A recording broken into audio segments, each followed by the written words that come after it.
네, 제가 말씀 읽도록 하겠습니다. 룻기 1장 1절부터 5절, 그리고 3장 1절부터 5절입니다.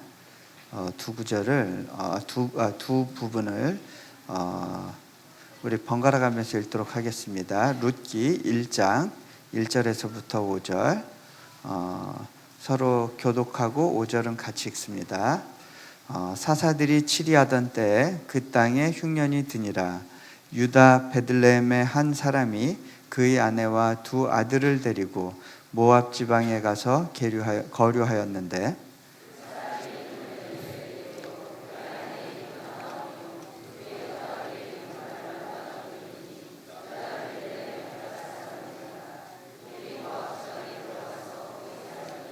나오미의 남편 엘리멜렉이 죽고 나오미와 그의 두 아들이 남았으며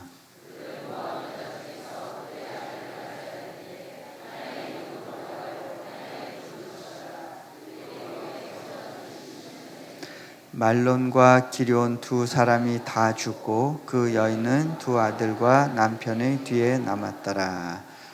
자, 이제 3장 보겠습니다. 3장 1절부터 5절 같은 방식으로 읽습니다. 룻의 시어머니 나오미가 그에게 이르되 내 딸아 내가 너를 위하여 안식할 곳을 구하여 너를 복되게 하여야 하지 않겠느냐.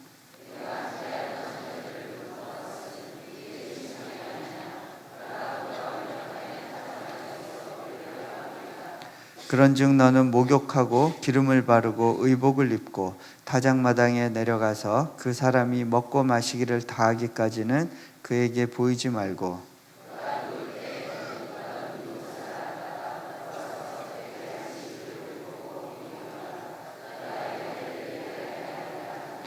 룻이 시어머니에게 이르되 어머니의 말씀대로 내가 다 행하리이다 하니라. 아멘. 네. 자, 오늘 룻기를 가지고 함께 나누려고 하는데 관계에 대한 부분을 이야기하려고 합니다. 특별히 하나님과 우리의 관계라고 하는 부분을 가지고 이야기를 나누려고 하는데요. 이 시간에 또 하나님께서 우리 마음속 깊숙한 곳에 당신의 빛을 비춰주시고 또 우리가 알지 못했던 것들이 알아질 수 있도록 좀 같이 기도하면 좋겠습니다. 제가 기도합니다. 하나님, 우리를 기억하시고 또 이 자리와 이 시간을 기억하여 주시는 것으로 인하여 감사합니다. 이 자리를 주님의 장막으로 둘러주시기 원합니다. 주님의 옷자락으로 덮으시고 주님께서 친히 운행하는 시간이 되시기를 소망합니다. 말씀을 전하는 자의 입술이 빈약하지만 주님께서 그 나오는 말씀이 담겨지는 심령 가운데서 일하여 주시기를 소망합니다. 주님께서 예비하신 것들이 풀어지게 하여 주옵소서. 우리 주 예수 그리스도 이름으로 기도합니다. 아멘. 자, 이 룻기는 그 역사서 사이에 끼어 있습니다. 그 앞에는 사사기가 있고요. 그 뒤에는 사무엘 상하, 역대 상하가 있습니다. 이 룻기가 제자리에 있는가 궁금한 적이 있었습니다. 왜냐하면 이 역사서를 보면 다 왕들과 지도자들의 이야기가 있습니다. 그런데 느닷없이 한 이방 여인의 이야기가 중간에 껴 있습니다. 이 이야기가 없어도 이스라엘 역사의 흐름을 이해하는 데는 별로 어려움이 없어 보입니다. 어떻게 보면 굳이 없어도 될 것 같고 그 자리에 있지 않아도 될 것 같은 성경이 그 자리에 있어요. 근데요, 이 룻기가 빠져버리면 이 성경 전체를 두고 굉장히 중요한 영적인 결핍이 생깁니다. 네. 우리가 왕들의 이야기, 지도자들의 이야기 이상으로 이 한 이방 여인의 이야기에 주목해야 될 필요가 있어요. 왜냐하면 이 룻기에는 관계에 대한 이야기들이 담겨 있기 때문에 그렇습니다. 자, 이 룻기의 시작을 보면 한 가정이 이방 땅에 갔다가 돌아온 이야기입니다. 그런데 그 이방 땅으로 갔던 사람은 이름이 엘리멜렉이라는 사람이었습니다. 엘리멜렉, 이 이름의 뜻을 보면요, 어떤 뜻이냐면 엘리 그러면 나의 하나님이라는 뜻이고요, 멜렉 그러면 왕이라는 단어입니다. 나의 하나님은 왕이시다라는 이름의 뜻을 갖고 있는 사람이었습니다. 그런데 이 사람의 삶을 보면 하나님을 왕으로 모시고 사는 사람의 모습은 아니었던 것 같습니다. 왜냐하면 이 이스라엘 땅에, 유다 땅에 흉년이 오니까 이 사람은 당장 떠날 생각을 했습니다. 아마 땅을 정리하고 떠난 것으로 추정이 되는데요. 이스라엘 민족에게 주어진 지켜야 될 것들 중에 자신의 영토를 지켜야 될 의무가 있습니다. 그 땅은 여호수아가 가나안 땅을 정복하고 난 다음에 이스라엘의 각 지파에게 나누어 준 겁니다. 그 지파들 중에 레위 지파는 그 땅을 갖고 있지 않았습니다. 뭐라고 하나님이 그러셨냐면 내 자신이 너희의 기업이 될 거다라고 이야기하십니다. 그 이야기는 뭐냐면요, 땅은 너희의 기업으로 내가 준 것이다. 너희가 그 땅에서 누리는 동안 나를 기억해라 라는 그 메시지가 그 안에 담겨 있습니다. 그런데 이 엘리멜렉은 땅을 그냥 팔아버렸어요. 그리고 고향 땅을 떠납니다. 무엇이 1차적인 가치였냐면 생존이 1차적인 가치였고 경제적인 윤택함이 그 사람을 끌고 가는 동력이었습니다. 우리는 때로는 하나님이 나의 왕이시다라고 고백하지만 실제 삶의 모습에서는 다른 것을 왕으로 섬기는 삶을 살 때가 있습니다. 이렇게 고향 땅을 떠나서 가족과 함께 모압으로 간 이 엘리멜렉의 가문에서 얼마 있다가 엘리멜렉이 죽습니다. 이제 남은 가족은 두 남자 아이를 의지하고 살았습니다. 그들이 이제 장성에서 장가를 가게 됐는데 얼마 있다가 이 아들들도 다 죽고 맙니다. 한 세대가 이제 그렇게 해서 쓰러져 갑니다. 남은 사람들은 그 가정에 여자들밖에 없었습니다. 그러던 어느 날 이제 이스라엘 땅에, 이제 유다 땅에 다시 풍년이 왔다라는 이야기를 듣고 나오미가 거기로 다시 돌아가야 되겠다. 이 땅에서는 내가 더 이상 소망이 없구나. 이렇게 생각을 하고 집을 떠나서 길을 갑니다. 두 며느리를 데리고 길을 가던 중에 아차 싶었어요. 이거 아닌데? 여기서 정리해야 될 게 있구나 생각을 했습니다. 그리고 나서 이제 두 며느리하고 이야기를 합니다. 얘들아, 너희 나 따라가 봐야, 그 한국 땅 돌아가 봐야 거기 남자들 그 성차별도 심하지, 또 인종차별도 심하지, 거기 가서 살기 너무 어려울 것 같다. 너희는 여기서 새로 시집가고 새로운 가정을 꾸리는 게 좋지 않겠니? 라고 제안을 합니다. 그랬더니 이 두 여성이 같이 웁니다. 감정적으로는 다 힘들어했어요. 그런데 서로 다른 결정을 내립니다. 첫째, 오르바라고 하는 사람은 굉장히 합리적으로 보이는 결정을 합니다. 나는 어머니 떠나는 건 너무 슬프지만 어머니가 해주시는 이야기는 맞는 것 같습니다. 내가 아무리 생각해도 이 세상을 살아갈 때 그냥 어머니만 따라가 가지고는 아무런 대안이 없을 것 같습니다. 어머니 말씀대로 떠나겠습니다. 네, 굉장히 합리적인 결정을 했어요. 그런데 그 둘째 룻은요, 굉장히 의아할 정도로 이상한 결정을 합니다. 뭐라고 이야기를 하느냐면, 어머니, 나를 떠나라고 하지 마십시오. 어머니 가는 곳에 나도 가고 어머니가 묻히시는 곳에 나도 가서 묻힐 겁니다. 어머니 하나님이 나의 하나님이 될 것입니다. 어머니 백성이 나의 백성이 될 것입니다. 그렇게 고백을 합니다. 굉장히 비이성적인 행동입니다. 그죠? 비상식적인 결정을 합니다. 근데요, 여기서 어머니가 가는 곳에 나도 가고 어머니가 묻히는 곳에 나도 묻히겠습니다. 이런 고백을 하는데, 이것은 주로 언제 하는 고백이냐면 남녀가 결혼할 때 하는 고백이에요.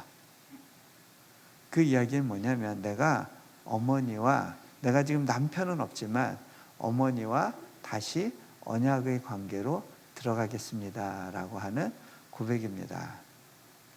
자, 이 룻기에서는요, 특별히 이 결혼의 비유가 굉장히 강하게 잘 설명되어 있습니다. 실은 우리가 결혼 생활의 영적인 의미를 잘 이해하면 영적으로나 가정적으로나 굉장히 풍성함을 누릴 수 있게 됩니다. 하나님이 이 룻기를 통해서 우리 가운데 다양한 어떤 영적인 의미를 주시기를 원하시는데요. 특별히 이 결혼이라고 하는 부분들, 특히 유대 땅의 결혼이라는 부분들을 좀 이해할 필요가 있습니다. 근데 그것을 이해하기 전에 하나님이 우리를 창조하시고 구원하신 일차적인 목적이 뭘까요? 네? 뭐라고 생각하세요? 그것도 모르고 일단 덮어놓고 믿고 보자. 네? 네? 영광 돌리기 위해서. 그 영광은 어떤 영광일까요? 자, 이 영광에 대해서 좀 이해할 필요가 있는데요. 실은 그 교회 밖에 있는 사람들은 영광 그러면 그게 어떤 의미인지를 잘 몰라요. 그죠? 임재 이런 표현 잘 모릅니다. 굉장히 교회적인 용어예요. 근데 이 영광이란 단어가 어떤 의미를 갖는가? 우리는 간혹 착각하는 경우가 있습니다. 마치 하나님께 영광 돌리기 위해서 내가 아주 훌륭하고 멋진 사람이 되어야 될 것 같은 그런 부담감이 있습니다. 한 예로 내가 훌륭한 축구 선수가 돼가지고 결정적인 순간에 남북 또는 한일전 때 그냥 한국이 지고 있는 상황에서 슛을 날려가지고 골을 탁 넣은 다음에 탁 기도 세레머니를 한다. 그리고 할렐루야를 외친다. 그러면 하나님이 영광 받으시겠구나. 물론 하나님이 영광 받으시는 방법 중에 하나일 수 있습니다. 그런데요, 하나님이 받으시는 일차적인 영광은 어떤 거냐? 자, 어느 집에 어머니에게 아들이 둘이 있었어요. 한 아들은 아주 공부도 잘하고 운동도 잘하고 아주 잘생겼고 남들이 볼 때 참 잘 컸다 하는 그런 아들이었어요.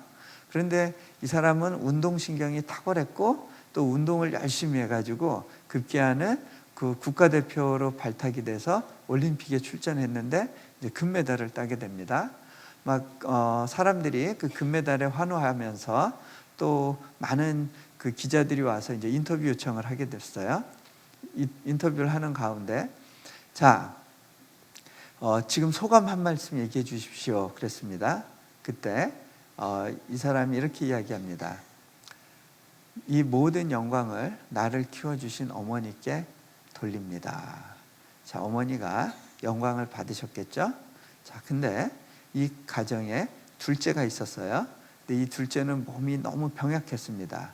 어려서부터 여러 가지로 장기가 발달하지 않고 다양한 어려움이 있어서 고생했고 병원을 너무 자주 드나들다 보니까 학업을 제대로 할 수가 없었습니다. 사람 구실하기 어려운 그런 상황이었는데 이제 어느 정도 큰 다음에 보니까 장기의 문제 때문에 장기를 이식해야 된다는 이야기를 듣게 됩니다.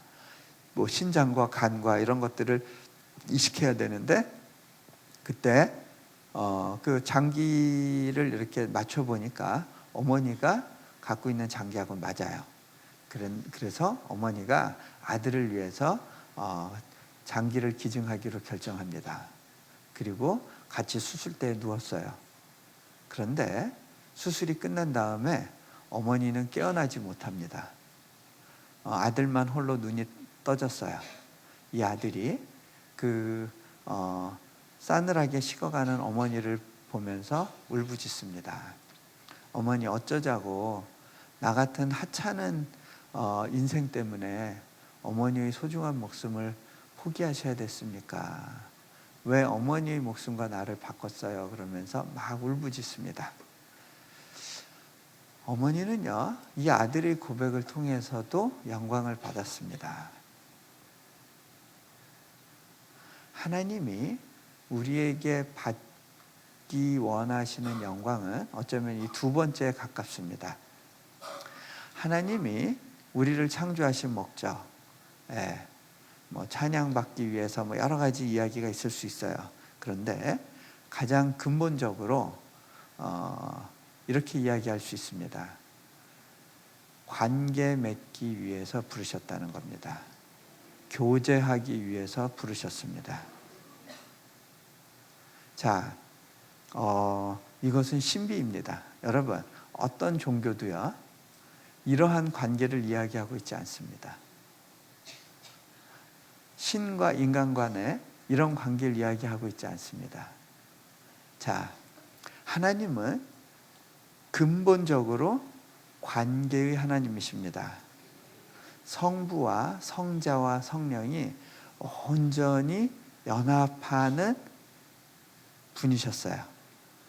각각의 다른 분인데 한 마음을 갖고 계셨고 한 뜻을 갖고 계셨어요. 이것은 어떻게 설명할 수 없는 신비인데요. 근데 이렇게 완벽한 연합을 이루셨던 하나님께서 그 연합을 확장하기로 결정하십니다. 그렇게 확장하기로 결정하시고 선택한 존재가 인간이었어요. 천사를 택하지 않으세요. 다른 피조물을 택하지 않으세요. 그것이 아마 천사장이었던 그 루시퍼, 이 사탄에게는 굉장한 충격이었고 불편함이었고 모욕이었을 것 같아요. 자, 여러 가지로 볼 때 천사는 인간보다 우월한 존재입니다. 영적인 존재예요. 그런데 하나님은 사람에게만 인격을 주셨어요. 자신을 닮은 모습으로 만드셨다. 인격을 주신 건데요. 인격을 주시는 이유는 뭐냐면요. 왜 그래요? 교제하려고. 인격과 인격 간에만 교제가 가능합니다. 여러분, 강아지하고 아주 충분히 진한 우정을 누릴 수 있나요? 가능하다고 이야기하는 분들도 좀 있을 거예요. 근데 한계가 있어요. 그죠? 네. 사람 간에만 교제가 가능합니다. 왜? 인격과 인격 간에는 교제가 가능합니다. 그래서 하나님께서 우리에게 인격을 주셨어요. 당신을 닮은 모습으로 만든 이유예요. 자, 그것이 사단에게는 견딜 수 없는 일이었고 인간을 적으로 증오하는 이유일 겁니다. 자, 이렇게 사람에게 인격을 주셨고 하나님과 교제할 특권을 주셨어요. 예수님께서 이 땅에 오셨을 때 수많은 비유를 이야기하실 때 그 비유가 다 뭐에 대한 거예요? 관계에 대한 거예요. 잘 보세요. 왕과 신하의 비유, 주인과 종의 비유, 목자와 양의 비유, 포도원 농부와 포도나무 가지의 비유, 남편과 아내의 관계, 아버지와 아들. 대부분의 이야기들이 관계를 설명하는 것들이에요. 예수님께서 이 땅에서 설명하고 싶었던 게 하나님과 우리의 관계 맺음이라는 거예요. 자, 관계로 우리를 부르셨는데 그 관계 가운데 가장 강력한 관계가 가족 관계죠. 자, 뭐가 있어요? 자, 남남이었던 존재가 한 가족으로 묶여지는 그런 방식이 인간 세상에 두 가지가 있습니다. 첫 번째는 뭐죠? 입양. 두 번째는 결혼. 입양과 결혼이 있어요. 자, 아버지와 아들 관계, 신랑과 신부 관계. 자, 근데요, 아버지와 아들이라고 하시고 아버지와 딸이라고는 안 하시네요. 왜 그럴까요? 여기 여성분들이 많으신데 상처되시지 않으세요? 혹시 뭐야, 왜 사랑하는 내 아들아라고만 하시고 딸은 안 찾으실까? 왜 그럴까요? 자, 유대 민족에게는요, 아버지와 아들의 관계에 주어지는 특별한 약속이 있어요. 아버지와 아들의 관계는 약속이 있는 관계예요. 자, 유업을 받아요. 유산을 받는 관계이기 때문에 아버지와 아들이라고 하지 딸이라고 안 하시는 거예요. 자, 그 얘기는 무슨 얘기냐면요, 여성분들도 뭘로 부르셨다? 아들로 부르셨다는 거예요. 자, 근데 여성분들이 불편해할 필요가 없는 이유가, 자, 신랑과 신부의 관계. 자, 남자들은요, 이 신부됨을 이해하는데 굉장히 이렇게 선천적인 장애가 있어요. 그죠? 여성분들은 신부됨이 어떤 느낌인지, 어떤 의미인지를 굳이 설명할 필요가 없어요. 근데 생각해 보세요. 박보영 목사님이 막 웨딩드레스 입고 나타났다.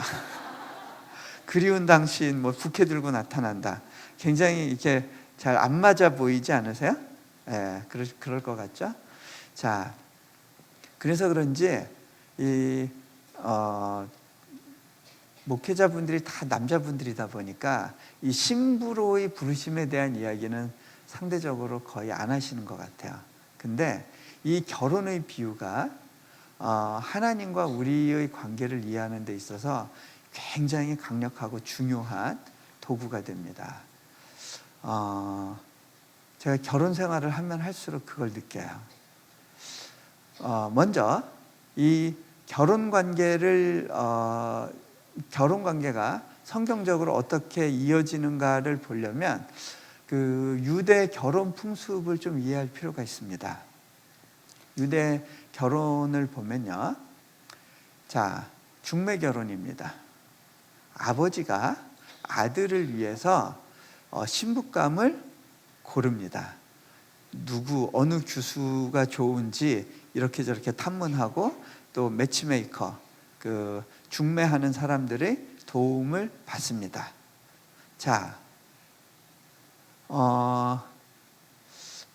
성경적인 결혼이 중매 결혼인 것 같아요. 저도 물론 연애 결혼을 했는데요, 어떤 의미에서 그렇게 이야기를 드리냐면, 제가 그 인도네시아 땅으로 부르심을 받았을 때 제 느낌에 저는 이게 뭐 대릴사위처럼 어디에 팔려가는 느낌이었어요. 네. 그 땅에 대해서 전혀 알지 못했어요. 어떤 나라인지 모르고 그 땅에서 기다리고 있는 사역이 어떤 건지도 모르고 그냥 그 땅으로 갔어요. 거기서 살아보면서 인도네시아가 이런 땅이구나 배우게 되더라고요. 그리고 시간이 지나니까 그 땅이 하나씩 하나씩 좋아지기 시작해요. 그 땅과 사랑에 빠지는 거예요. 자, 여러분이 대한민국을 골라서 이 나라가 좋아 그러고 이 나라 국민이 된 것이 아니에요. 그냥 이 땅에서 짝지워졌어요. 그렇죠? 마찬가지로 예수님을 위해서 하나님께서 당신의 아들을 위해서 태초부터 신부감을 예비해 놓으셨어요. 여러분은 죽으나 사나 그분의 신부로 예비된 존재들이에요. 자, 근데 우리가 예수님을 믿게 되었을 때 예수님이 어떤 분인지를 다 알고 그래 이분 믿을만 하겠어 라고 하고 결정한 것이 아니에요. 그죠? 예수님 어떻게 하다가 보니까 믿어지고 그래서 같이 살게 됐는데 같이 지내보니까 이분이 정말 좋은 분이었구나 라는 것을 깨닫게 됩니다. 자, 중매 결혼이죠. 영적으로 우리는 중매 결혼을 한 거예요. 자, 근데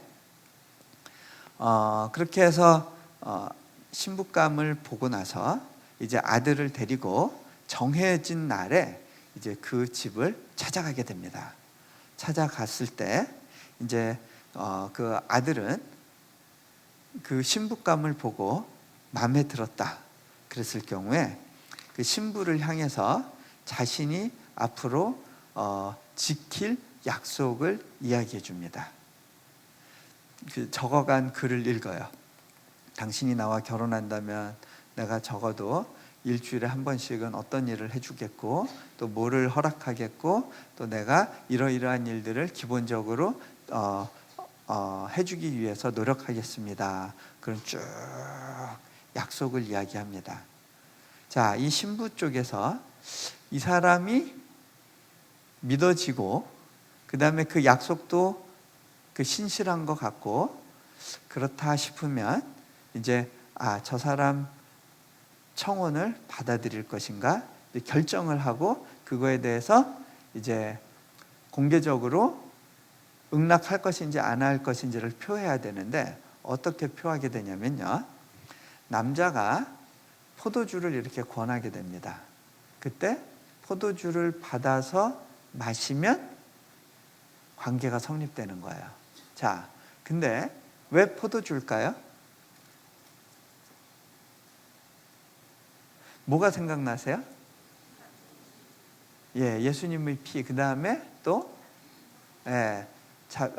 잡히시기 전날 밤 제자들에게 떡을 떼어주시고 이것이 내 살이다. 포도주를 주시면서 이것이 내 피다 말씀하시죠. 피를 상징하죠. 실은 예수님께서 제자들에게 포도주를 주는 것은요, 이 결혼 비유와 맞물려 있어요. 너희가 이것을 받지 아니하면 나와 관계가 없다. 자, 근데 포도주를 준다는 의미는 뭐예요? 나의 피를 준다는 의미예요. 우리가 서로 피가 섞이진 않았지만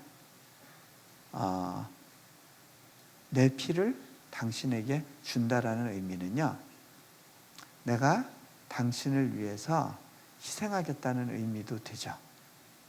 자, 한번 생각해 보세요. 결혼은요, 서로의 희생이 전제된 관계입니다. 자, 연합을 이루려면요, 여러분, 연합의 전제 조건이 있어요. 어떻게 연합이 잘 돼요? 나를 밟고 당신이 잘 되십시오. 나를 이용해서 당신이 잘 되십시오. 그것이 연합을 위한 좋은 자세예요. 자, 두 자아가 서로 같이 살아 있어 가지고는요, 온전한 결혼 생활이 되지 않습니다. 자, 저는 딱 한 번 결혼식 주례를 했었는데, 제가 이제 하지 말아야 될 리스트 중에 이제 결혼 주례도 있어요. 근데 그 주례 때 뭐라고 이야기했냐면, 여러분, 결혼의 목적은 행복이 아닙니다라고 이야기했어요. 많은 사람들이요, 결혼의 목적이 행복이라고 생각을 해요. 그리고 결혼을 했는데 지독한 불행을 경험하게 됩니다. 왜 그렇죠? 자, 보세요. 두 사람이 행복해지려고 만났는데 왜 불행해질까? 왜 들이다 싸우게 될까? 자, 한쪽에서 나는 너무 외로워. 너무 힘들어. 돌파구가 필요해. 나를 행복하게 해줄 누군가가 필요해. 그리고 어떤 조건을 가지면 행복할까? 기준을 가지고 이렇게 고릅니다. 저쪽에서도 서로 고르다가 서로 눈이 맞았습니다. 이 정도 조건이면 서로 괜찮을 것 같아. 그리고 결혼을 합니다. 자, 지금 보세요. 내가 행복해져야 돼 라고 생각하는 사람은요, 지금 배가 고픈 거예요. 배고픈 사람 눈에는 뭐밖에 안 보여요? 먹을 거밖에 안 보입니다. 상대방을 바라볼 때 뭐로 보여요? 먹이로 보입니다. 물고 뜯고 싸우게 돼 있어요. 자, 뭐 때문에 싸워요? 너는 왜 나 하나조차 만족시켜주지 못하냐?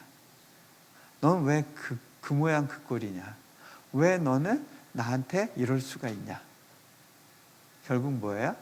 내가 배고픈데 왜 안 먹히냐, 이런 거죠. 서로 물고 뜯게 됩니다. 으르렁거립니다. 피 흘림이 있고 전쟁이 있습니다. 그 피 흘림은 포도주하고는 다른 거예요. 자, 예수님이 우리와 연합하시길 원하셨어요. 그래서 하신 일이 뭐죠? 자신의 피와 살을 다 주시기로 결정한 거예요. 십자가에 달리셨어요. 그런데 거기서 끝나면 반쪽짜리 관계입니다. 내가 그리스도와 함께 십자가에 못 박혔나니 나도 그리스도와 함께 십자가에 죽어야 됩니다. 여러분, 두 자아가 같이 살고 연합이 안 돼요. 온전한 삼위일체의 연합, 서로가 서로에게 복종하는 관계입니다. 내 자아가 죽어져야 됩니다. 우리의 결혼 생활에서는요, 하나님께서 굉장히 많은 죽음의 상징들을 넣어주셨어요.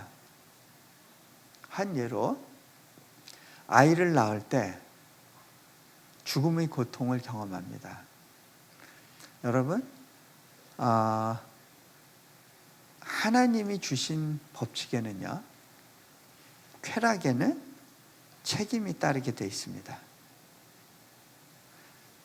쾌락은 책임이 따르는데, 현대사회에서 하나님을 믿기가 너무 어려운 이유 중에 하나가, 자, 많은 사람들이 쾌락을 원하고 책임은 지려 하지 않습니다. 혼전관계 같은 것이 그런 겁니다. 그렇게 책임지려 하지 않고 하기 때문에 결혼이라고 하는 제도가 파괴가 되는데요. 사단이 어느 나라, 어느 문화를 공격할 때 가장 먼저 파괴하려는 것이 가정의 신성성 부분입니다. 그래서 영적으로 타락한 지역에서는 반드시 성적인 타락이 같이 있습니다. 동성애도 결국은 그 결혼과 가정의 신성성에 대한 도전입니다. 그것이 죄가 되는 이유입니다. 근데요, 그 정신은 어디에서 출발하는지 아세요? 동성애도 그렇고 그 혼전 성관계도 그렇고 성적인 타락, 이혼, 이게 다 뭐하고 관련되어 있는지 아세요? 나는 쾌락만을 원하지 책임은 원하지 않는다예요. 자, 하나님이 우리를 성숙시키시기 원하시는데 그 성숙의 결과로 나타나는 것이 뭐냐면 더 많은 책임을 지려는 태도입니다. 자, 달란트 비유를 보면요, 달란트 비유에서 또는 문화 비유에서 이제 그 문화를 잘 가꿔서 그걸로 수익을 낸 사람들에게 뭐라고 이야기하냐면 네가 작은 것에 충성하였으니 큰 것으로 맡기겠다 그러고 고을을 맡깁니다. 하나님은 궁극적으로 우리를 누구로 키우길 원하시냐면 통치자로 키우길 원하십니다. 하나님이 우리를 궁극적으로 부르시는 목적 중에 하나는 뭐냐면 함께 통치하기 위해서예요. 그런데 이 통치자의 가장 첫 번째 지켜야 될 것이 뭐냐면 책임지는 태도입니다. 그래서 작은 걸 맡겨서 그것에 대해서 충성을 다했을 때 그 주인이 큰 것으로 맡긴다. 여러분, 우리에게 가장 큰 보상은요, 더 큰 책임이에요. 하늘나라에 가면 더 큰 책임이 주어질 거예요. 그리고 우리는 이 땅에서 그 훈련을 하는 거예요. 어떤 면류관 이런 게 상급이 아니라니까요. 자, 근데 가정을 이루는 건요, 그 통치자 훈련을 하는 거예요. 책임지는 훈련. 그래서 자녀를 많이 갖는 것이 축복인 거예요. 여러분, 전 세계적으로 부흥이 일어나는 지역은 몇 가지 특징이 있어요. 인구가 성장해요. 인구가 성장하지 않는 지역에서는요, 기독교가 쇠퇴해요. 왜?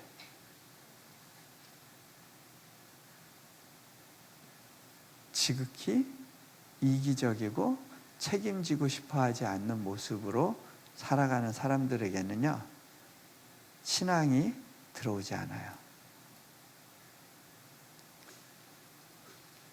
교회는 다니지만 성장이 일어나지 않아요. 자, 결혼을 보면요, 아이가 태어날 때 죽음과 같은 고통을 겪습니다. 그죠? 죽음을 경험을 하고 아이를 갖게 됩니다. 생명을 얻기 위해서는요, 그런 고통과 희생의 순간이 필요하다는 거예요.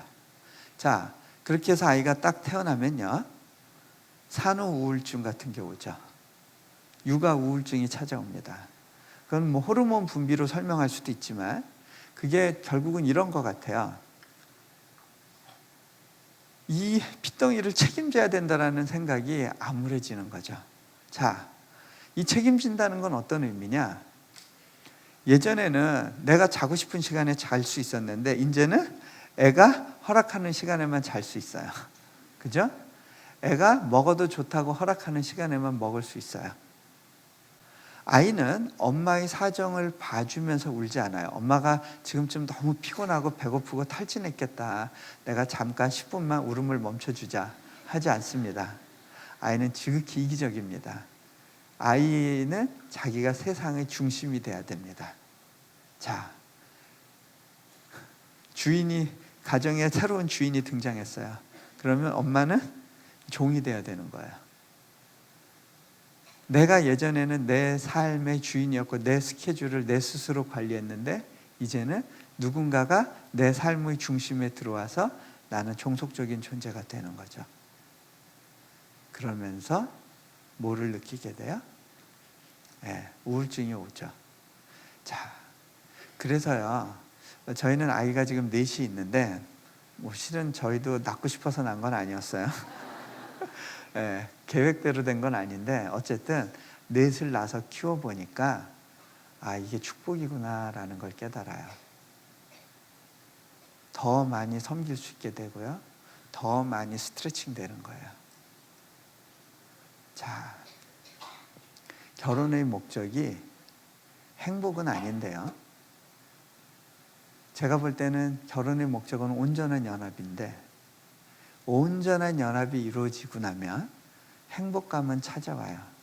그런데 우리가 행복하려고 하면 관계도 깨어지고 행복도 찾아오지 않아요. 자, 여러분은 죽으려고 결혼한 거예요. 죽었다 생각하면 위기라고 생각되는 것이 돌파가 될 거예요. 자, 그 과정에서 우리가 죽음과 연합을 경험하게 되는 겁니다. 포도주를 건넨다는 건 그런 의미구나라는 생각이 있어요. 자, 근데 그것을 이제 받아 마시면 이제 관계가 성립되는 건데 그 다음에 어떻게 되느냐? 남자가 이제 집을 구하러 이제 떠나게 됩니다. 자, 이미 이 사람들은 정혼이라고 그래서 결혼한 관계입니다. 약혼하고 다른 겁니다. 약혼은 얼마든지 파혼할 수 있어요. 근데 이 정혼은 어떤 관계냐? 이미 혼인 증명서가 있는 거예요. 혼인 신고를 한 상태인 거예요. 이미 법적으로는 결혼을 했는데 같이 살지는 못해요. 왜 같이 살지 못하느냐? 첫 번째로 남자가 해야 될 의무가 있어요. 그건 뭐냐? 신부와 같이 살 집을 구하러 가야 돼요. 전에는 아버지 집에서 살았는데 이제는 분가할 준비를 해야 되는데 한 1년 정도의 시간을 가져요. 어떤 경우는 더 길어질 수도 있어요. 근데 왜 최소한 1년이냐? 자, 이 여자 쪽에서도 의무가 있는데 자신이 정결할 뿐만 아니라 이 남자만을 위해서 준비된 여인이란 것을 증명해야 돼요. 왜 1년이냐? 자, 그 사이에 누군가 다른 남자를 알면 배가 부르게 돼 있어요. 배가 부르면 어떻게 되죠? 이제 드러나는 거예요. 근데 마침 그 마리아 같은 경우에 그 상황이 된 거예요. 네, 배가 불러진 거죠. 계약 위반인 거예요. 네, 아주 절묘한 상황에 잉태를 하게 된 거죠. 자, 근데 예수님이 제자들한테 이렇게 이야기하시죠. 내가 너희를 위하여 처소를 예비하러 간다. 그게 뭐에 대한 비유냐면요. 결혼 비유예요. 내가 이제 떠나가는데 그냥 가는 게 아니라 집을 구하러 가는 거야. 너희와 같이 살지. 자, 그런 의미입니다. 자, 근데 이 상태는 지금 현재의 교회를 상징하는 거예요. 자, 우리가 예수님과 법적으로는 결혼을 했지만 그분과 1대1로 마주 보면서 같이 살지는 못해요. 기다려야 돼요. 신부로서 그분에 대한 사랑을 가꾸고 내가 정결할 뿐만 아니라 오직 그분만을 위해서 예비된 신부라는 것을 증명해야 되는 거예요. 그래서 예수님이 오신다. 그때 혹시 마음이 두렵다면, 그러니까 내일 종말이 온다. 내일 예수님이 재림하신다. 라는 생각이 들 때 만약에 불안하시다면 여러분은 실은 뭔가 영적으로 문제가 있는 거예요. 마라나타 주 예수여 어서 오시옵소서. 왜? 그렇게 기다리던 신랑이 이제 곧 오는데, 기다려지지 않겠어요? 저는요, 이렇게 외부 집회 나왔다가 이제 인도네시아 집으로 돌아가려고 그러면요, 이틀 전부터 가슴이 설레요. 빨리 가고 싶어서.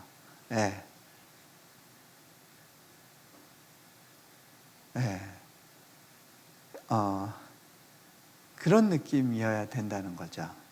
그죠? 자, 근데요, 의외로 많은 분들이 이러한 기대감과 감동이 중요하다는 생각을 못해요. 자, 한 예로요. 여기서 모태신앙 분들 많이 계시죠? 모태신앙이 가지는 특징이 몇 가지 있는데, 하나님에 대한 믿음은 별로 없는데 주일 대회에 대한 믿음은 확고해요. 주일 예배는 웬만하면 빠지지 말자. 빠지면 큰일 나더라. 한번 당해봤는데 영 기분 안 좋았어. 웬만하면 주일 예배는 빠지지 말자. 그런 분들이 있을 거예요. 근데 그런 분들 특징이 있어요. 그냥 예배 시간이 되면 이렇게 졸려요. 그런 분들한테 구호가 있어요. 졸더라도 예배 시간에 조는 게 유익해. 그래도 졸더라도 은혜 가운데 있는 게 좋다. 그래가지고 또 그렇게 졸린 눈을 부비면서 또 이렇게 예배에 와서 또 앉아 있는 분들이 있을 거예요. 그런데 그분들이 그렇게 버티는 가장 중요한 목적이 하나 있어요. 그게 뭐죠? 내가 구원 열차 막차라도 타야 돼. 그래도 천국은 가야 되잖아. 그래서 예배는 늦게 왔을지언정 축도는 꼭 받고 갑니다. 그죠? 그 축복도 원하고 그 다음에 축복도 필요하지만 그래, 이렇게 하면 그래도 천국 가는 열차 뒷자리는 타겠지라는 기대를 합니다. 그런데 그분들에게 기다리고 있는 굉장히 안 좋은 소식이 하나 있어요. 그게 뭔지 아세요? 그건 뭐냐면 그 사람들이 그렇게 졸면서라도 참고 가려고 하는 교회는 그 천국은 영원토록 예배하는 곳이란 사실이에요.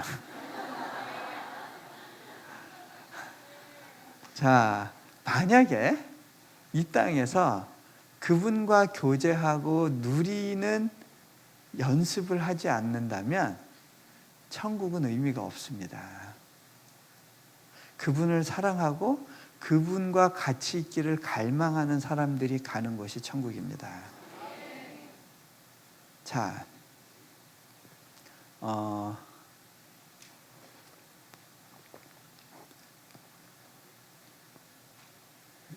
그렇게 떨어져서 집을 준비하던 남자가 이제 준비가 끝났다라고 생각되면 언제든지 부인 집으로 가서 이 신부를 데려올 수 있습니다. 자, 왜? 이 사람한테는 그럴 자격이 있어요. 이 여자는 내 여자다 주장할 수 있어요. 그렇기 때문에 아무 때나 갈 수 있는 거예요. 그래서 말씀하십니다. 그날이 도적과 같이 임할 거다. 준비가 돼 있어야 되는데 그래도 여자 쪽에서 최소한 눈치는 채고 있어야 될 것 같으니까 보통의 경우에 이제 신랑의 친구들을 보냅니다. 뭐 엘리야라고도 하고요. 뭐 성경에 이렇게 나오죠. 자, 신랑의 친구들이 빰빠라밤 이제 나팔 불고 가요. 그러니까 그 마지막 때 그 나팔 소리가 이제 그런 걸 것 같아요. 빰빠라밤 하고 가가지고 이제 신랑이 온다 이렇게 얘기를 해놓으면 몇 시에 올지는 몰라요. 밤 늦은 시간에 올 건데 언제 올지 몰라요. 그러니까 신부 쪽에서 들러리를 준비합니다. 등잔을 이제 준비하는데 그게 열처녀 비유입니다. 등잔을 준비한 열처녀 비유, 들러리들이에요. 자, 근데 그 야심한 밤에 그러면 이제 신랑이 와서 신부를 이제 업어갑니다. 그리고 그 밤에 신방으로 들어가고요. 다음 날 아버지가 배설하는 그 잔치가 벌어집니다. 결혼 잔치. 그것이 요한계시록에서 말하는 어린 양의 혼인 잔치가 됩니다. 이 성경의 시작부터 끝까지 이런 결혼 관계로 엮여 있습니다. 제가 이슬람권에 있는 아이들한테 이런 하나님의 관계에 대한 갈망에 대한 이야기를 하면 아이들이 놀랍니다. 자기가 알고 있는 신에 대한 이미지하고 너무 다른 거예요. 여러분, 하나님을 믿는다는 것이 다른 종교를 갖는 것과 근본적으로 다른 것이 있습니다. 이 관계 속으로 들어가는 겁니다. 하나님이 욥을 연단했던 이유, 가장 중요한 이유가 뭔지 아세요? 사단이 이야기합니다. 하나님, 왜 욥이 하나님한테 잘하고 있는 줄 아세요? 하나님이 잘해주시니까 그렇죠. 그 잘해주시고 보호하시는 그 손길을 걷어보세요. 이 사람은 배신할 겁니다. 하나님은요, 뭐라고 생각했냐면, 나는 그렇게 생각하지 않아. I don't think so. 나와 욥의 관계는 그런 관계가 아니야. 내가 잘해주기 때문에 욥이 잘하는 거 아니야. 우리는 그 이상의 관계야. 그리고 그 이상의 관계를 원해. 욥에게 고난을 허락하셨던 이유입니다. 하나님의 불같은 사랑 때문입니다. 자,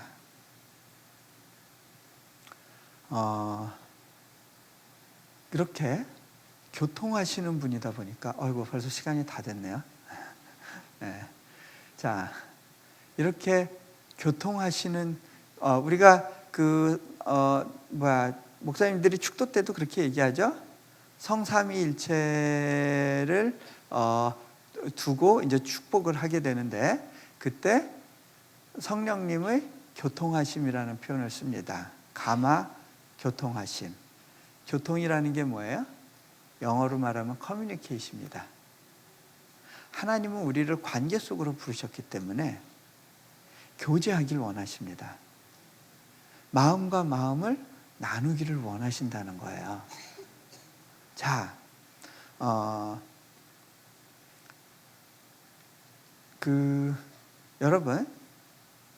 여러분이 인도네시아에서 온 사람하고 서로 언어가 안 통할 때 친해지는 게 쉬워요, 어려워요? 마음을 터놓는 깊은 관계로 갈 수 있어요, 없어요? 없죠. 네. 자, 하나님과 우리 관계에서도요, 우리가 하나님에 대해서 배워가야 돼요. 그리고 하나님과 교제하는 방법을 터득해야 돼요. 자, 어린아이가 태어나서 처음부터 누가 엄마인지를 알지 못해요. 그리고 엄마와 막 처음부터 태어나서 대화하는 어린아이는 없어요. 하지만 이제 계속해서 이제 엄마가 젖을 먹이고 기저귀 갈아주고 그러는 시간들을 가지면서, 저 아줌마 나한테 잘해주네. 기분이 좋다. 저 아줌마 젖 냄새가 되게 좋다. 그리고 저 아줌마는 내가 울면 뭐 이런 걸 해주네. 이제 그런 걸 배우죠. 그래서 하루는 한번 딱 웃어줬는데 막 어머머머머머 애가 웃어 그러고 막 요란을 떨어요. 내가 웃으니까 좋아해 주네. 한번 또 해볼까? 네, 그러면서 이제 엄마에 대해서 배우는 거죠. 엄마가 이거 따라해봐. 으르르르 까꿍 까꿍 까꿍 그러면 또 하면 얘가 말했어 막 그러면 뭐라고 얘기하면 좋아하는구나. 옹알이를 하게 됩니다. 그죠? 그러면서 엄마와 교류하는 법을 배웁니다. 근데 아이가 처음에 말하다가 실수해요, 안 해요? 하죠. 예. 저희 딸아이가 한 번은 얘는 이제 영어를 이렇게 말을 안 하려고 그랬어요. 자기가 자신이 없으니까 말을 일치 안 하고 있었는데 한 번은 아내가 심부름을 시켰더니 이렇게 잘 해줬어요. 그래서 아내가 딸아이한테 서연아 땡큐 그랬어요. 그랬더니 얘가 갑자기 You are welcome 그러는 거예요. You are welcome? 네가 그 말을 알아? 서연이 영어 잘하네. 그지 나 영어 잘해.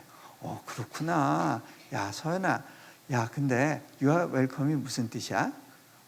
그래 그거는 말이지 나도 서로 사랑해라는 뜻이야.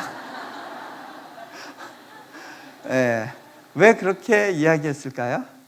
엄마랑 아빠가 Thank you, you are welcome 하니까 지금 둘이 서로 몰래 사랑한다는 얘기하고 있구나. 예, 그렇게 생각을 한 거죠. 예, 때로는 말을 배우다 보면 실수하기도 합니다. 하지만 중요한 건 그렇게 말을 하면서 서로 간에 더 깊은 관계로 들어간다는 겁니다. 여러분 중에 기도를 15분 이상 못하는 분들이 있을 겁니다. 왜 그럴까요? 자, 간단합니다. 여러분 벽 보고 몇 분 동안 얘기할 수 있어요? 모르는 사람하고 만나서 몇 분 동안 얘기할 수 있어요? 자, 여러분 친한 친구하고 전화 통화하면 몇 분 동안 해요? 15분? 야, 시간 너무 많이 지나서 빨리 끊어 이러나요?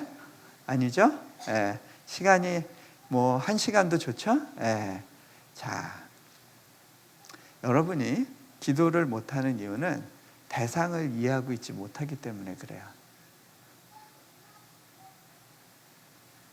상대방과 관계 속에 들어가 있지 않기 때문에 그래요. 성경에서는요, 너희는 여호와를 힘써 알라라고 이야기합니다. 근데 그때 알다라는 표현은 야다라는 표현인데요. 그건 어떻게 아는 거냐면 부부간에 아는 관계를 말합니다. 아담이 하와를 알았다 할 때 야다라는 단어를 써요. 자, 한 예로요.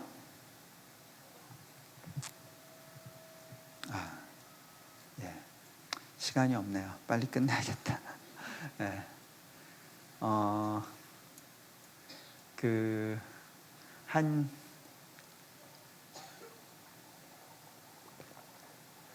자, 여러분이 혹시 원빈이란 사람을 알아요? 네, 원빈이 여러분을 알아요? 자,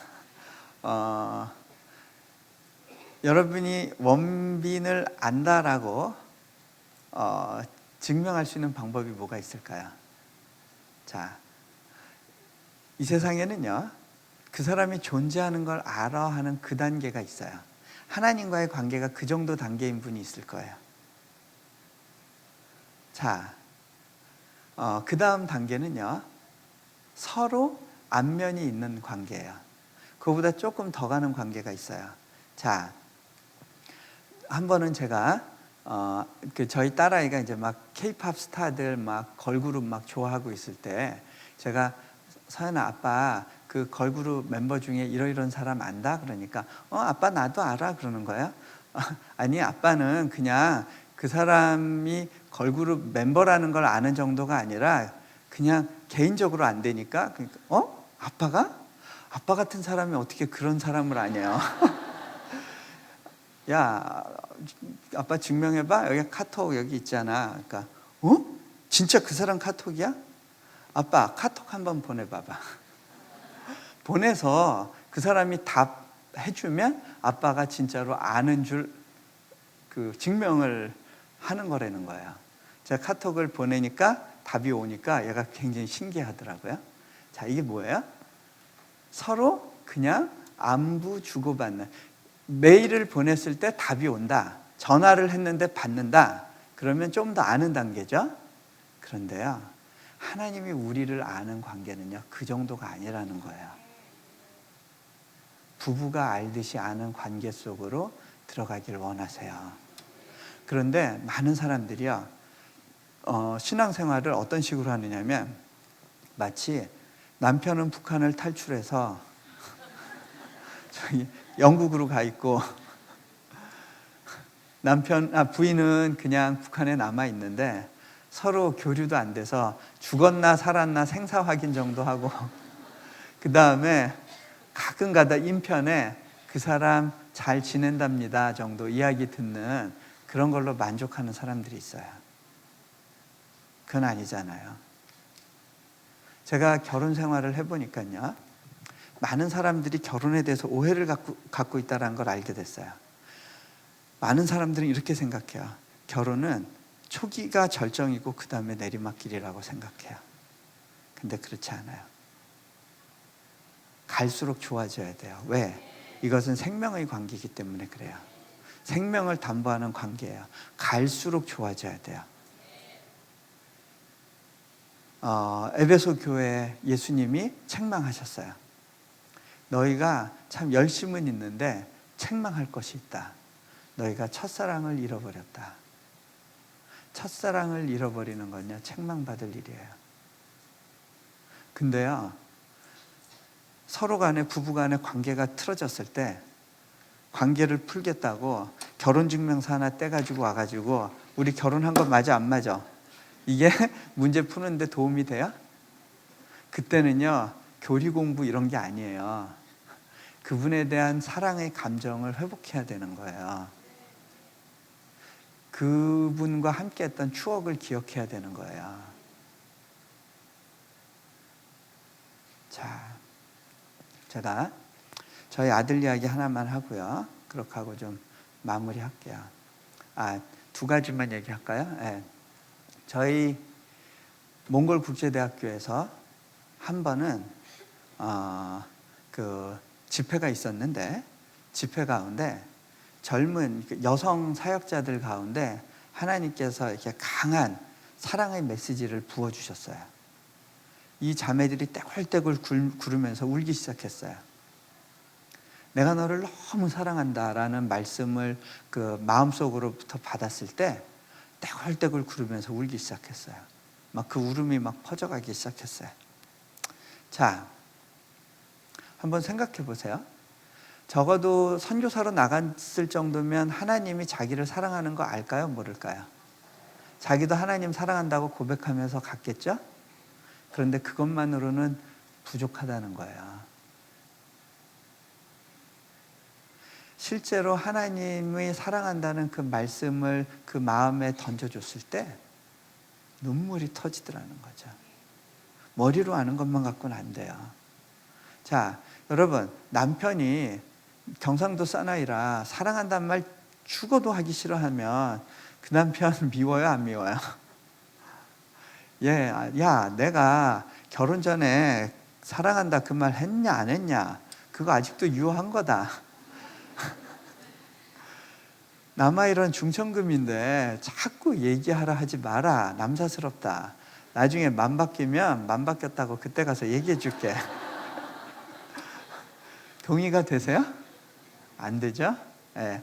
오늘 아침에 했으니까 오후에 할 필요가 없나요? 아니죠? 네. 자,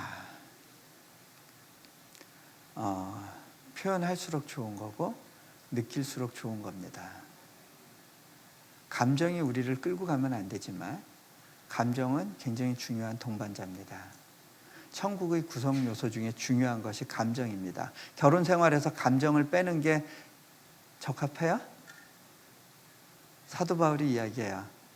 천국은 의와 희락과 화평, 기쁨과 그 평안함이 같이 있어야 된다는 거예요. 자,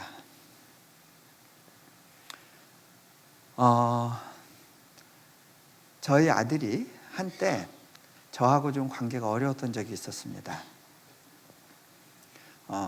초등학교 때였는데요. 큰아들이 뭘 이렇게 부탁하러 찾아오질 않더라고요. 부탁할 일 있으면 꼭 엄마한테만 갔어요. 엄마, 나 이거 원하는데 아빠한테 나 이거 원한다고 얘기 좀 해주세요. 야, 네가 가서 얘기해봐. 아빠가 기뻐서 들어주실 거야. 싫어요. 왜 그럴까요? 아빠한테 거절받을 거라는 생각이 있는 거예요. 아빠에 대한 오해가 있었어요. 그리고 아빠한테 거절받으면 그 느낌이 더럽겠다, 이런 생각이 있는 거예요. 그러니까 안 오는 거예요. 오해인데 그 오해를 풀어주기가 어렵더라고요. 암만 얘 아빠한테 부탁하고 싶은 거 얘기해봐. 얘기 안 해요. 엄마한테만 하더라고요. 뭐가 문제가 있구나 싶었어요. 그러다가 중국에 가서 기도하던 중에 어느 선교사님이 저한테 기도 중에 이런 이야기를 하셨어요. 당신의 가정 가운데 상처받은 영혼이 있습니다. 누굴까? 큰아들이구나. 하나님 어떻게 해야 됩니까? 하나님 어떻게 하면 좋습니까? 무엇 때문입니까? 기도하면서 찾았어요. 그러다가 문득 전에 아이를 어떤 문제로 호되게 야단쳤던 일이 있었던 것을 기억했습니다. 근데 야단칠 때 그냥 집 밖에 내놓고 너 반성하고 있어 하고 문을 닫았는데, 그때 아이가 막 너무너무 울었어요. 그래서 얘 경기 일으키겠다 싶어서 들여보내서 재운 적이 있었는데, 그것이 떠올랐어요. 아이가 엄마 아빠랑 해외에서 오래 살면서 엄마 아빠와 분리되는 것에 대한 공포가 있었구나라는 걸 깨달았어요. 그래서 그때 그렇게 놀라서 아이가 그날 이후로 아빠에 대한 두려움이 생겼구나 깨달았습니다. 이걸 어떻게 풀어주면 좋을까? 이제 기도하는 마음으로 집에 갔습니다. 집에 가서 금요일이었는데, 얘들아 우리 오늘 같이 한번 마루에 이불 깔고 자자. 그리고 같이 뒹굴면서 잤어요. 다음날 아침이 됐을 때 아이를 이렇게 끌어안았습니다. 큰아이를 끌어안고 애가 깼을 때 제가 물었습니다. 동현아, 너 아빠한테 속상한 거 많아? 어떻게 없을 수 있냐? 그래? 너 아빠한테 이러이런 일로 혼났던 것도 기억나니? 어떻게 그날을 잊으랴? 그래? 너 그랬구나. 근데 왜 혼났는지도 기억나니? 몰라요. 아이들은요, 불리한 건 바로 잊어버립니다. 그리고 자기가 서운했던 거는 두고두고 기억합니다. 아무리 다른 걸 잘해줘도요, 소용이 없습니다. 자, 제가 아이한테 얘기했어요. 아빠가 이러이러한 일 때문에 너 이래서 혼난 거야. 아빠가 안 혼낼 수가 없었다. 근데 아빠가 기도하는데 아빠도 잘못했다고 하나님이 그러시더라. 아빠는 네가 그렇게까지 속상하고 힘들지 몰랐어. 아빠가 너무 미안한데 아빠 용서해 줄 수 있니? 그랬더니 그냥 꿀떡 한번 해요. 진짜야? 아빠 용서하는 거 맞아? 아빠, 나 자꾸 잊어버리려고 하는데 기억나게 하지 마세요. 그래서 알았어 하고 지나갔어요. 며칠이 지났습니다. 제가 컴퓨터 앞에 앉아가지고 좀 작업을 하고 있었어요. 근데 아이가 이제 학교 끝나고 집에 들어왔어요. 그러고서는 아빠 다녀왔어요. 그러고 짐 갖다 놓고서는 자기 가방 갖다 놓고 두리번 하다가 제 방문을 빼꼼히 열고 저를 쳐다보는 것 같았어요. 그러더니 컴퓨터 앞에 앉아있는 제게 와가지고 이 허벅지에 턱을 딱 괴고요, 많이 저를 쳐다보는 거예요. 한참을 그러고 있으니까 이 녀석 봐라, 왜 안 하던 짓 하지? 이게 좀 아픈데? 그래가지고 아이한테, 야 이동현, 너 아빠한테 뭐 부탁하고 싶은 거 있구나 물어봤어요. 그랬더니 아이가 정색을 하면서 이렇게 이야기합니다. 아빠, 나 지금 뭐 부탁하려는 거 아니고 그냥 아빠가 보고 싶어져서. 아빠가 그리웠대요. 자꾸 생각나서 아빠 얼굴 보러 온 거래요. 제가 마음이 녹아가지고요, 아이를 끌어안고요, 침대에 가서 같이 막 뒹굴었어요. 또 며칠이 지났습니다. 제가 힘든 문제가 있었어요. 학교에서 어려운 시간들 가운데 예배 가운데 있었습니다. 왜 이렇게 힘들까?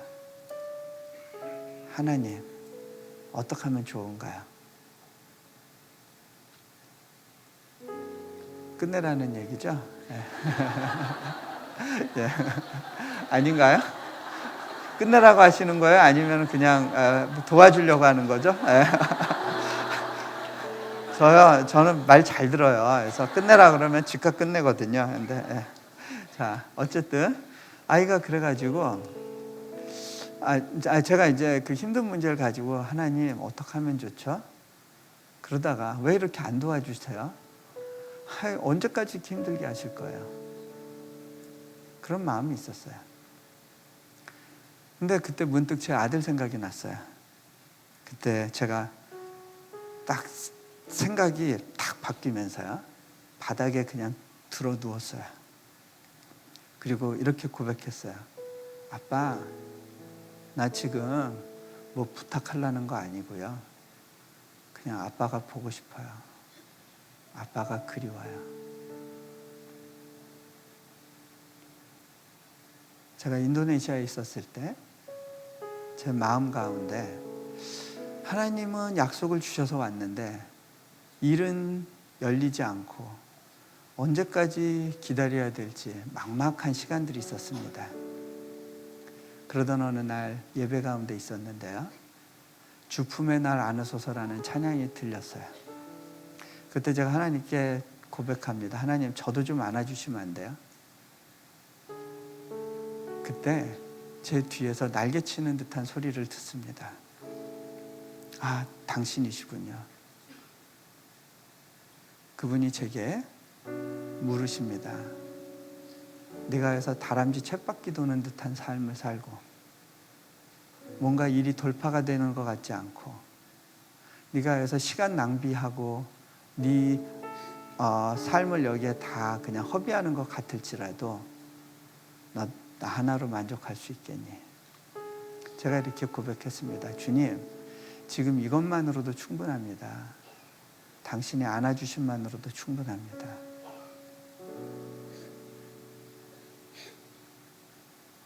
여러분은 그분이 주실 기도 응답이 들려있는 그 손을 구하고 계십니까?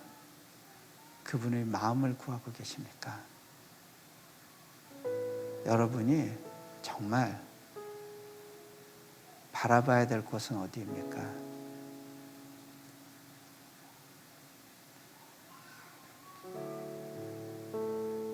눈을 감으시고요,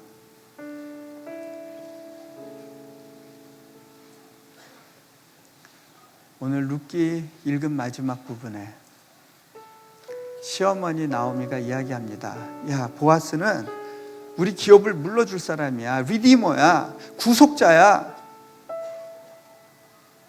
오늘 그 사람 누운 곳 봐놨다가 거기 발치입을 들고 너를 뉘우지 않겠니? 오늘 꽃단장하고 거기 가지 않을래? 룻은 얘기할 수 있었을 겁니다. 어머니 미쳤어요? 아니, 외간 남자, 거기 유대 남자고요. 난 이방 여인이잖아요. 이방 여인 옷깃만 스쳐도 싫다고 그럴 판인데 나는 이미 결혼에 실패한 사람이고 내가 뭐 선한 게 있어서 내가 어떻게 거기를 가요? 그것이 어쩌면 예수님을 바라보는 여러분의 모습일지 모르겠습니다. 내가 어떻게 그분의 신부가 돼요? 내가 어떻게 감히, 나는 죄가 많고 더럽고 거룩하지 않고 미천하고 부족한 사람인데. 근데 룻은 용기를 냈습니다. 시어머니가 시킨 대로 가서 합니다. 자존심을 꺾어야 가능한 일입니다. 무조건적인 항복입니다. Unconditional surrender예요. 여러분,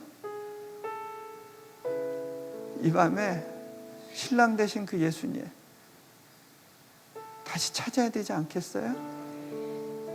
그렇다면 주님, 나는 이방 여인입니다. 자격 없는 사람입니다. 그래도 나를 받아주시지 않겠습니까? 보아스의 긍휼의 보자기가 그녀를 덮었던 것처럼, 알고 보니까 보아스의 어머니가 이방 여인이었어요. 기생 라합이었거든요. 이방 여인에 대한 마음이 있었던 사람이에요. 그렇게 해서 낳게 된 아들의 이름이 오벳입니다. 순종이라는 뜻입니다. 그 가문에서 다윗이 나오고 예수 그리스도가 나옵니다. 망가지고 무너진 인생, 내가 왕된 줄 알고 살았다가 망가졌던 그 가문, 무너진 가문, 보잘것없었던 그 인생 가운데 하나님께서 새로운 소망을 주십니다. 위로를 주십니다. 그리고 그 가문을 영화로운 가문으로 바꿔주십니다.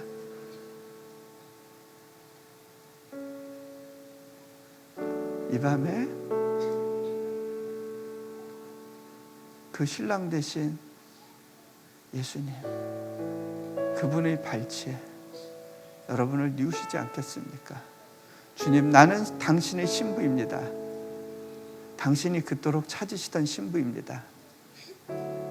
하나님이 나를 창조하셨을 때 당신의 마음 한구석에,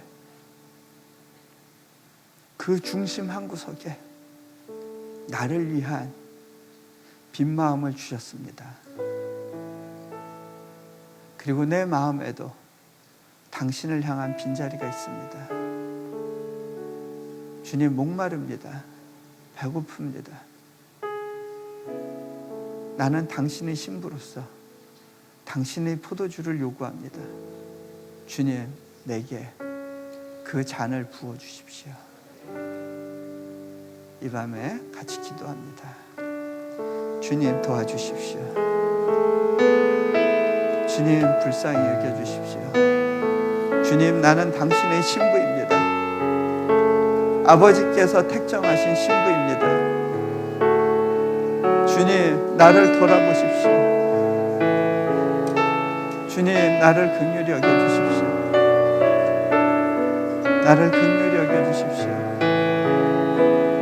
당신의 은혜의 보자기, 긍휼의 보자기로 나를 덮어주십시오. 주님, 이 밤에 나를 더 새롭게 하여 주옵소서. 거룩한 신부로서 구별되게 해주십시오. 오 주님, 혹시 이 시간에 기도가 깊이 안 된다면 제 아들이 했던 것처럼 그렇게 한번 고백해 보시지 않으시겠어요? 아빠, 나 지금 뭐 부탁하려고 그러는 거 아니고요. 그냥 아빠가 보고 싶어요. 아빠가 그리워요. 아빠의 마음을 주세요. 주님, 나를 안아주세요. 주님, 내가 그것만으로 충분합니다. 주님, 나를 안아주세요. 신랑의 마음을 부어주세요. 오 주님, 그 사랑을 내게 부어주세요. 다시 한번 기도합니다. 주여, 도와주세요.